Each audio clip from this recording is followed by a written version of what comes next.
You're welcome back to the gavel. The House of Representatives hosted some of its former principal officers, representatives from MDAs and civil society organizations, as well as top security personnel for the inauguration of its standing committees.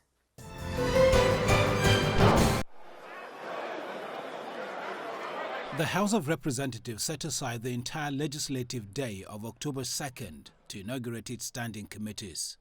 This is the first time committees will be inaugurated jointly in the Green Chamber. Do admit into the chambers of the House. A motion is moved to admit invited guests.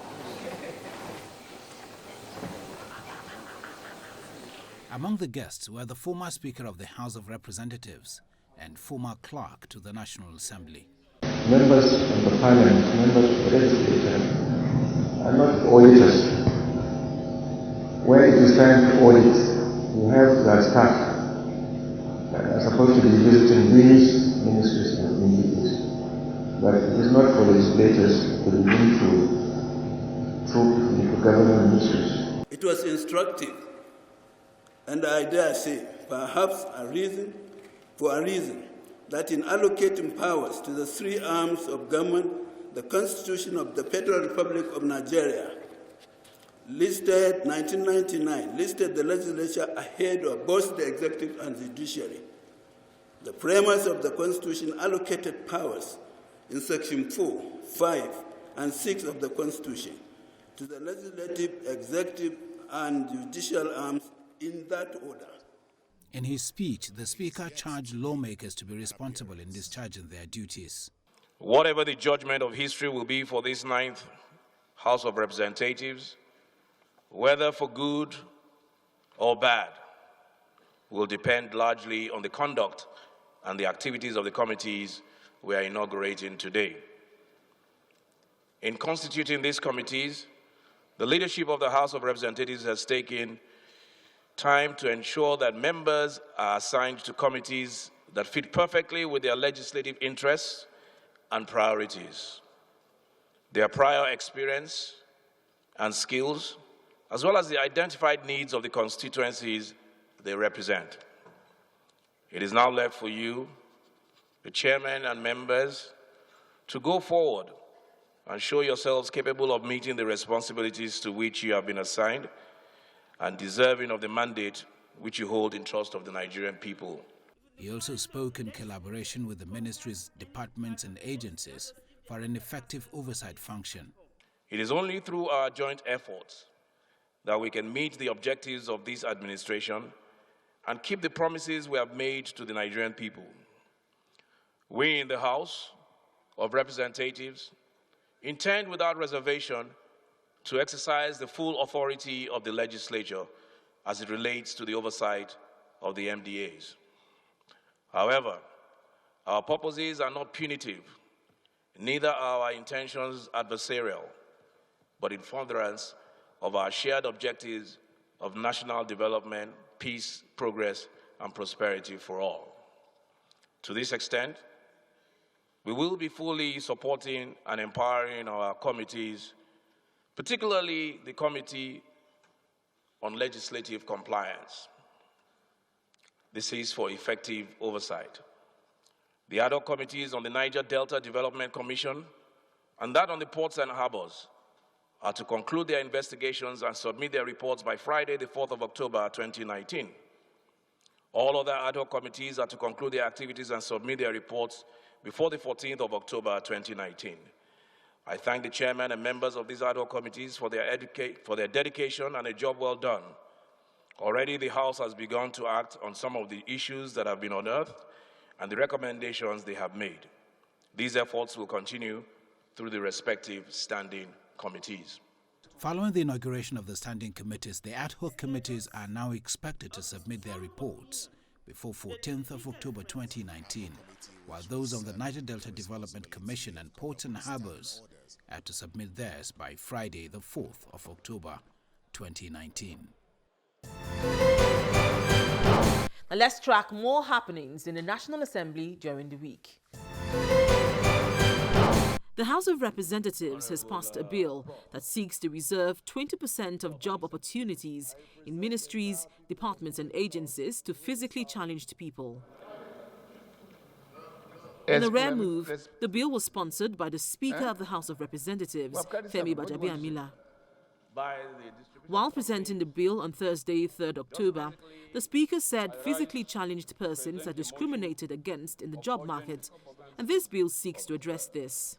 There are many people who are physically challenged based on their birth, based on the circumstances of their birth. What we are seeking to do here is to give teeth to what has been provided to prevent. We all know that it's been done. People are being discriminated based on the circumstances of their birth. So to ensure that the provisions of the Constitution is brought to life and it's just not on paper, that is what this bill seeks to do. So Section 42 is what we're applying here, contrary to what they say. And you cannot use me as a yardstick that I employed somebody as my essay who is physically challenged. Well, let us look around us and see how many physically challenged people have been employed even in this National Assembly. Meanwhile, the Speaker has also sponsored a bill for an act to amend the Electric Power Sector Reform Act 2005 to prohibit and criminalize estimated billing by electricity distribution companies. The bill also seeks to provide for compulsory installation of prepaid meters to power consumers in the country. It was passed on Thursday, 3rd October, in the House of Representatives. It is time, as a House of Representatives, we are known as the People's Assembly, and we know that this affects the rich, the poor, the not so poor, the not so rich. It affects every household. And it is time that we at least do something about it. I describe it as the biggest, for me, the biggest fraud in history. These distribution companies are smiling all the way to the bank every day. The pretext is that there are no meters. But when you accepted to take the responsibility of distributing electricity, you signed an undertaking that you provide meters. It is time to do that now, and it is time that this House gets involved in consumer protection, because this is consumer protection. People are suffering. People are dying. We should not wait as a House until people begin to take the law into their hands and they're beginning to. I've seen where people are manhandled. Electricity companies and workers are manhandled. The Senate Committee on Banking held its inaugural meeting during the week, and members have resolved to take oversight of government agencies seriously. Speaking at the meeting, the chairman of the committee says they would also focus on the economy, job creation, and improving the well-being of Nigerians. We believe that the Committee on Banking, Insurance and Financial Institutions is a very critical committee that will look into the economy and the well-being of the people of this country. We also discuss along the line of making sure that we work closely with the Central Bank of Nigeria and other agencies who are very critical, and we will try as much as possible to take our oversight very, very serious. We'll focus on how these agencies will come up with programs and activities that will improve the life of the common man. There are agencies under this very committee that we believe have a lot of policies and programs that will support small businesses and smallholders, farmers, agencies like NASL, agencies like Nexim Bank, who also will do a lot in supporting the small businesses in terms of export and import. There are also other important agencies which we believe that are still under this agency, like Development Bank of Nigeria, which we believe we have to ensure that the funding there goes directly to micro, small and medium enterprises, which we believe if we try as much as possible to support them and work closely with them to ensure that those funding and interventions are channeled directly to the small businesses, the economy of this country will improve. Now, this is where we call it a day on this week's edition of The Gavel. If you have any views on any of the issues discussed, please email us on thegavel@channelstv.com. Thank you for staying with us and see you again next week.